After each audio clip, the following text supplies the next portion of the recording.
भगवान कृष्ण के प्रति गोपियों की भक्ति का उल्लेख किए बिना उनके विषय में कथा कहानियों का बखान करना कठिन होगा। कहा जाता है कि एक दिन सब गोपियों ने कृष्ण के लिए एक थाटदार भोजन बनाने का निर्णय लिया। अपने घरों के नित्य प्रति कार्य पूरे करने के उपरांत उन्होंने लगातार कई घंटे मेहनत करके अपने प्रिय कृष्ण के लिए उत्तम भोजन तैयार किया।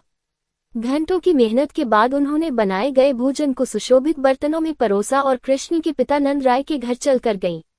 जब उन्होंने उस घर में प्रवेश किया तो देखा कि सभी अतिथि खाने की मेज के चारों ओर तथा कृष्ण उनके बीच में बैठे थे और माँ यशोदा उनके हाथ धुलवा रही थी। जैसे ही अतिथियों ने गोपियों और उनके द्वारा लाए गए भोजन को देखा तो उन्हें ग्लानि महसूस होने लगी, क्योंकि उन्होंने तो अभी अभी भोजन कर लिया था। सबने सोचा कि अपनी मेहनत को व्यर्थ होते देखकर गोपियों का तो दिल ही टूट जाएगा, किंतु गोपियों की दृष्टि तो केवल भगवान कृष्ण पर थी और वे उनकी ओर ही देखे जा रही थीं। कुछ पलों के पश्चात उन्होंने अपने बर्तन नीचे रख दिए और कलात्मक रूप से अपने हाथ हिलाते हुए नृत्य करने लगी।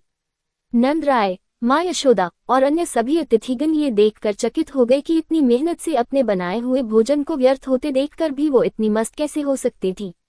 एक मेहमान ने हिम्मत करके गोपियों से उनकी प्रसन्नता का कारण पूछ ही लिया।